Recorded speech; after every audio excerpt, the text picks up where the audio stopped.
students, today I am going to start a new chapter for class 7 chemistry. This is for this chapter lecture number 1.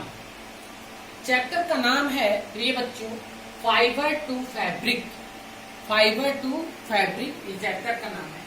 पहला term है fabrics. Fabrics क्या है वो हम लोग समझेंगे. मेरी बात को ध्यान से सुनिएगा. बोर्ड पे जो कुछ भी मैं लिखा रहा हूं उसको आप नोट बनाते जाएंगे अपने फेयर कॉपी में. The materials used to make clothes are called fabrics. ध्यान दीजिए, वैसी सारी चीजें जिससे कपड़े बनाए जाते हैं जो हम पहनते हैं उसे हम फैब्रिक्स कहते हैं. The materials used to make clothes are called fabrics. Second term fibres. Fibres किसे कहते हैं? Fabrics are made from yarns. Fabrics जो होते हैं वो धागे जैसी चीजों से बनते हैं. दैट आर वोवेन जिसको बुना जाता है फ्रॉम हेयर लाइक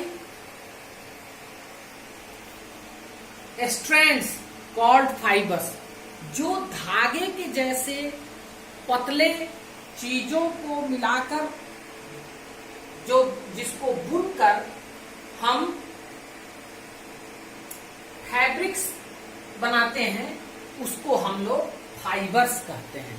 उसको फाइबर कहा जाता है. फाइबर्स कैन बी नेचुरल और आर्टिफिशियल. फाइबर प्राकृतिक भी हो सकता है और आदमी के द्वारा बनाया गया भी हो सकता है.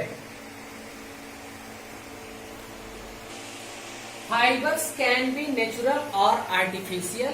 फाइबर्स प्राकृतिक भी हो सकता है और आदमी के द्वारा बनाया गया भी हो सकता है.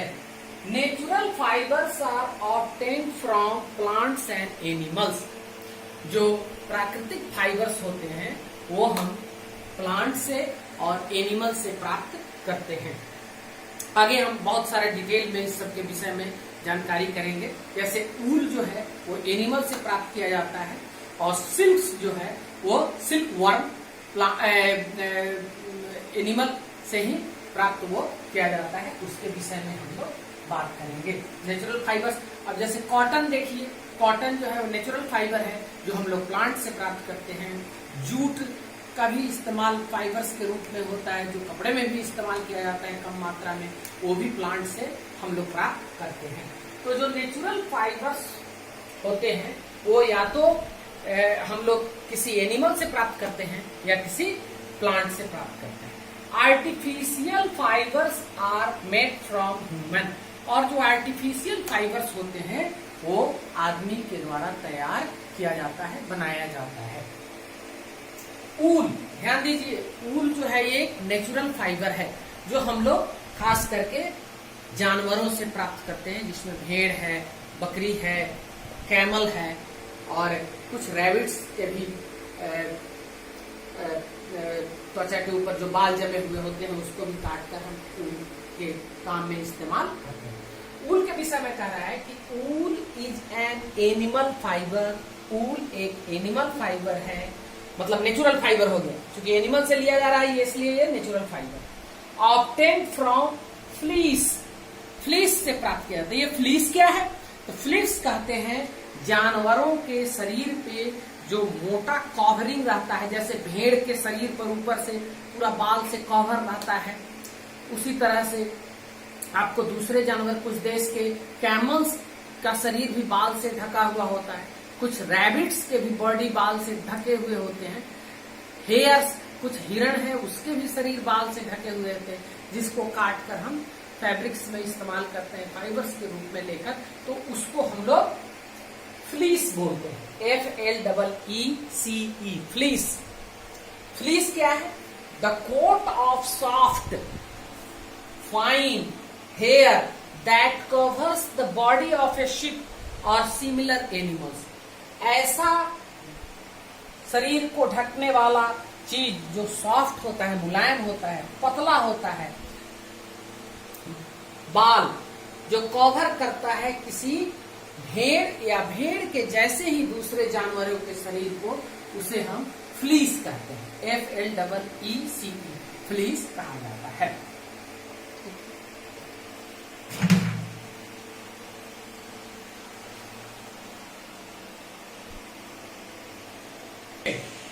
प्रिय बच्चों, ऊल fibres trap air.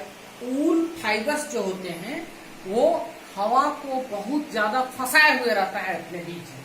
In the spaces between them, जो उसके धागे होते हैं फाइबर्स के, उन धागों के बीच में, ऊल के जो धागे होते हैं, जो फाइबर्स होते हैं, उसके बीच में बहुत सी हवा फंस जाती है। एज वी नो दैट, जैसा कि हम जानते हैं, air is a bad conductor of heat. जैसा कि हम जानते हैं कि एयर हीट का बैड कंडक्टर है, बहुत अच्छा कंडक्टर हीट का नहीं है air. As we know air is a bad conductor of heat, this prevent the loss of heat from the body of animals and man. तो अगर कोई ऊल का कपड़ा पहने हुए है, उलन स्वेटर वगैरह, कोट वगैरह अगर पहने हुए है, तो उसके बॉडी का जो टेम्परेचर है वो बाहर इन्वायरमेंट में नहीं आ पाता है, उसका हीट लूज नहीं हो पाता बॉडी से, जो क्या करता है, which helps keeping the body warm, जो जाड़े के दिनों में हमारे शरीर को गर्म रखने में हमें उलन कपड़े बहुत मदद करते हैं। और यह गुण उसमें क्यों है? क्योंकि उसके फाइबर्स के बीच में बहुत सा जगह रहता है जिस जगह में हवा फंसी हुई होती है। और जैसा कि हम जानते हैं कि हवा बैड कंडक्टर ऑफ हीट है और वह बॉडी के वार्म को बाहर नहीं जाने देता है। Characteristics of wool fibre. Wool fibre के कुछ गुण हैं। क्या है?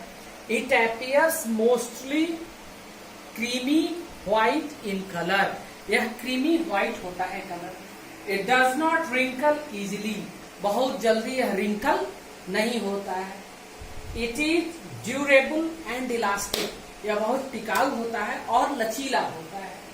It is a bad conductor of heat. यह हीट का बैड कंडक्टर है। It absorbs moisture to a great extent.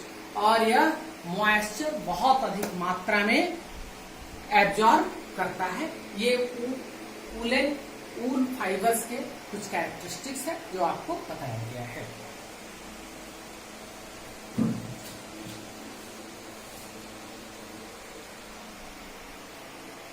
Dear students, अब हम कुछ ऐसे जानवरों के विषय में बात करेंगे जिससे हम ऊल प्राप्त करते हैं। उसमें पहला नंबर पे है शिप, जिसे हम भेड़ भी कहते हैं। गांव में भेड़ा उसको हम लोग बोलते हैं सामान्य भाषा में, शुद्ध उसकी हिंदी हुई भेड़।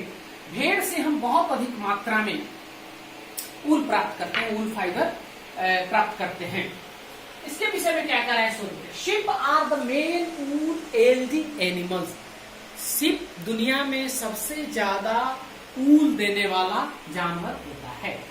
To types of fibres are obtain from the fleece of sheep. दो तरह के फाइबर्स भेड़ के बालों से प्राप्त किए जाते हैं। पहला है द कोर्स ब्रेड हेयर। ये थोड़ा मोटा होता है, कोर्स ब्रेड हेयर। और दूसरा है, यह मोटा भी होता है और थोड़ा सा खुरदुरा भी होता है, the soft and fine under hair that usually grows close to the skin. और दूसरा है जो सॉफ्ट होता है, बहुत पतला होता है, वो अंडर हेयर होता है, usually grows close to the skin, जो चमड़े के बहुत करीब उगते हैं। एक नोट है बेटा, the best and finest wool is obtain from the merino sheep. Merino sheep से सबसे अच्छा और सबसे पतला ऊल प्राप्त किया जाता है, जिसके कपड़े को बहुत तवज्जो दिया जाता है और बहुत महंगा बिकता है। मेरिनो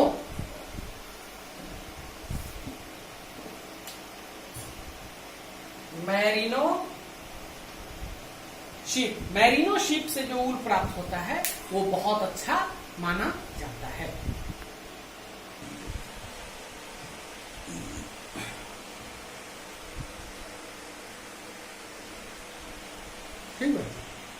प्रिय बच्चों, दूसरा एनिमल जिससे हम ऊन प्राप्त करते हैं वो है गोट, बकरी जिसे हम कहते हैं।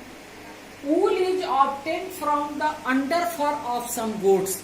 उसके पेट के नीचे, गोट के पेट के नीचे जो कुछ फर होते हैं, जो उसके बाल होते हैं, उससे हम लोग ऊन प्राप्त करते हैं। The Angora and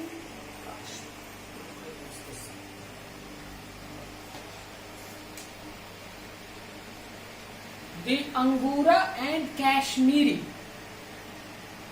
breeds of goats yield ऊन।